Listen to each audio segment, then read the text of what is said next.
Walang gastos kahit piso sa pag-ayos ng plancha. Paano nga ba ayusin ang plancha? Or sa English ay flat iron. Panoorin mo to para may idea ka. At least marami dito sa mga junk shop binebenta ang hindi nila alam, wala kang gagastusin kahit piso sa pag-repair po nito. Napakalaking bagay po kapag may konting alam ka sa pag-ayos, imbes na magbayad ng labor, pyesa, ikaw na lang ang gagawa. Lalo na, pasukan na, diba? Yung plancha, kailangan gamitin, ang gamitin na. Ito po. Okay, subukan natin bago ko ayusin. Ito po, 220 volts. I-plug ko sa outlet. Tapos, subukan po natin. Ayan, no? Wala po siyang power. Opo yung ilaw. Ayan, no? Hindi po siya umiilaw. Walang power. Ayan, no? Bago-bago na mga repairman. So, ngayon, ito po. Yan, plug natin. Kapag po ganito, may nangyari lang pong lost connection, no? Okay, ganito. Buksan natin. Kalasin ko dito. Ayan, no? May screw po yan. Kung minsan, walang tornilyo sa ilalim, andito po siya, isang tornilyo. Yung iba, nandyan po, isa lang, no? Ito naman po, nasa ilalim. Kapag wala dito, andito. O, di ba? Nakita natin. So, ngayon, bubuksan natin. Galing ko talaga. Ayan, no? Dumidikit po yung aking tornilyo, no? Kapag hindi dumidikit, kuha ka ng magnet. Sigurado po, kakapit yan. Ayan, tanggal na. Tapos, sa harap naman, kapag wala ka nakitang tornilyo, nakaklip lang yan. So, kuha ka ng flat screw. Flat screw. Aray. Ayan, no? Galing ko talaga. Tapos, alisin ko to. Ganda, ang cute, to. Baso. Tapos, ayan, no? May isang tornilyo sa gilid. Alisin natin. Kung paano kinalas, ganoon din po ibabalik.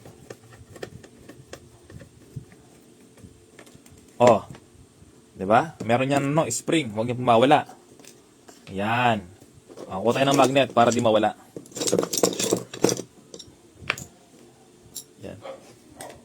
Yan, no? Tapos, kapag tanggal na yan, alasin na natin.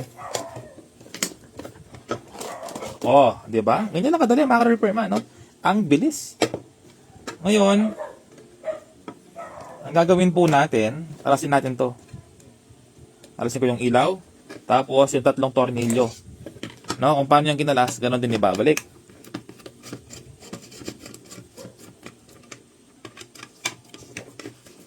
Ayan, pwede ka na tumanggap ng repair ng plancha sa inyong lugar. Tuturo ko po sa inyo yung tatlong bagay na dapat nyong itest. Tatlo lang. Hindi po 4, hindi po 2. Tatlo. Yan dapat mong itest kapag meron kang inaayos na plancha. Plancha po ng buhok to. Ang tinatawag na flat iron. Kaya po tinawag na flat iron. Flat po kasi dito sa ilalim. Kaya nga flat iron. Yan po kasing iron, ibig sabihin, umiinit po yan, no? Iron. Ayan. So, ngayon po, ito ang titest natin. Okay? So, ayan po, no? So, unang test po natin, yung thermal fuse. Okay? So, alisin ko muna dito, no? Yung dalawang nakaklip na yan para hindi po tayo mahirapan. Huwag ka ng plier. Hindi mo kailangan putulin. Plier lang po. Ayan, no? Tanggal na, oh. Tapos, bilugin natin para maibalik na maayos, no? Ayan, bilugin natin para pwede pang ibalik.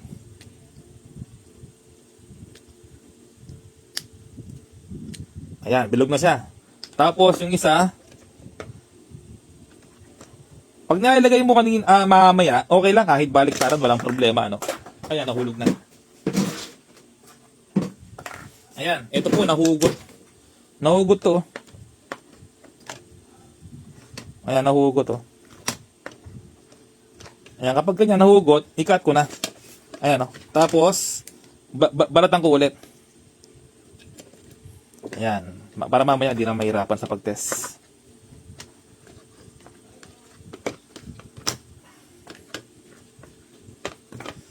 Okay. Ayan po, test na natin. Unang gagawin, i-test mo yung cord. Cord po, no? Yan ang masarap sa problema. Gamit ng tester X100 continuity. Okay, tester, subukan po natin. Kapag may reading, ibig sabihin, buo po yung wire niya, no? Ito po, kapag may reading, ibig sabihin buo yung wire. Ngayon, tester natin, i-short natin. Ayan, no? Magkabila. Tapos, dito po, no? Sa dalawang wire ng plug. Okay, may reading. Pangalawa, meron din reading. Ibig sabihin, okay yung plug niya. Sunod na test mo, ito naman, yung kanyang thermal fuse. May thermal fuse po kasi yan. Okay, alasin ko, no? Ayan. Ito po yung thermal fuse. No? Laging madalas na problema, thermal fuse kapag walang reading. Ito po siya, oh. Yan, thermal fuse na yan. Okay? testerin po natin yan. Thermal fuse. Ang thermal fuse po, ay pag-test, isa pong wire dito, isang wire dito. Okay? Thermal fuse yan. Testerin natin. Ayan. Isang wire test probe at sa kabila. Ayan, may reading. No? May reading po. Ibig sabihin, ang problema, yung kanyang temperature switch. Tawag dito? Nakalimutan ko, mga repairman. Ang tawag dito ay thermal temperature switch. Ito, oh. Kapag pinihit mo, gagana. Kapag nag-automatic, na-reach na yung Celsius, mag-off siya. Ito po yun. So, yung pag-test, isang wire po dito, ayan, no? Isang wire po, ang pag-test, isang wire po dito at isang wire dito, magkabila. Okay? Yan po ay switch. Kapag sira po yan, hindi gagana, walang power. So, ngayon, tester na po natin. Ganun pa rin po, no? X100. Ngayon, isang wire po dito, ayan, no? Isa dito, hawakan ko na siya. Tapos, isa po dito sa kabila. Okay? Ayan, wala. Mga repairman, no? Wala. O, paano gagana yan? Walang power. Walang reading. Yung switch. O, so ngayon, gagawin natin, sa mga ganitong senaryo, liya lang. Liya lang po katapat dyan. Kuha tayo ng liya. Ayan, no? Iba talaga kapag Jeff repairman. Useful yung mga video, mga repairman, no? Saan ka ba? Okay, so wala tayong liya na makita. Ito na lang. Ay, hindi. Kailangan talaga liya. Liya. Liya, where are you? Kanina nandiyan ka lang eh. Ba't bigla ka nawala? Sabi ko sa'yo, hintayin mo ako eh. Yan, nag-iitay tuloy yung mga followers natin. Liya. Nasaan ka? Liya. Where are you? Ang dami kanina Liya eh. Ito, Liya. Ito pa. Ito pala. Hindi ka nagsasabi. Ayan, no? Kung minsan, kinakausap ko yung sarili ko, normal lang po yun. Ayan, ito po. Liya. Ang gagawin natin, baliktaran. Ayan, baliktaran po, no? Tapos, ipapasok natin doon, no? Dito po.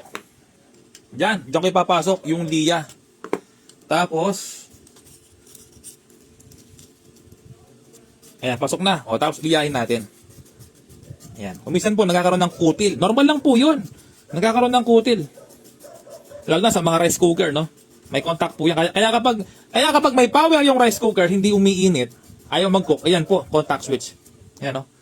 Pasok na pasok sa gitna. Ayan, no? Ang dumi, oh. Ayan, no? O, baliktar niya, may gas-gas. Di ba? Ayan, nakadikit naman siya, oh. O, ngayon, subukan natin kung okay na ba siya. Ito po yung tester natin. Tingnan nyo. Kanina, wala po siyang reading. Ngayon, subukan na po natin. Ito. Tapos, ito. Asan na? Ito. Ayan, mga repairman, may reading na, oh. Okay? So, ngayon, buuin na natin yan.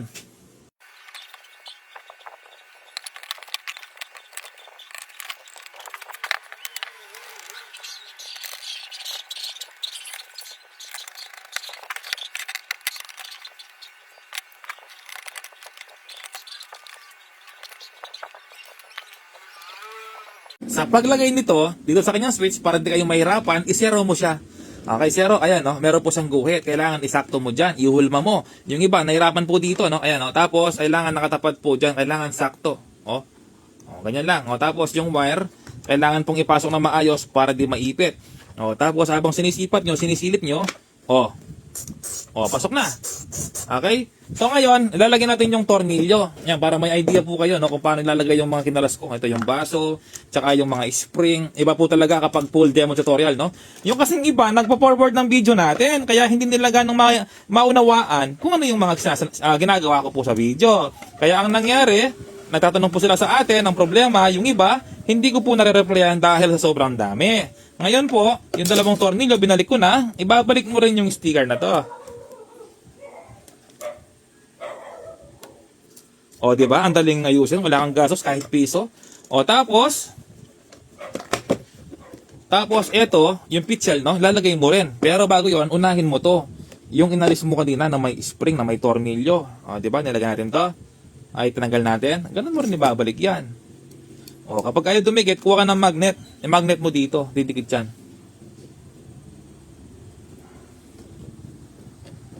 O, pasok na. Ngayon, subukan na natin. O, ito naman po, kung paano tinanggal, ganun din ibabalik. O, ganyan, di ba? O, ito naman, o. Lalagyan po ng tubig yan.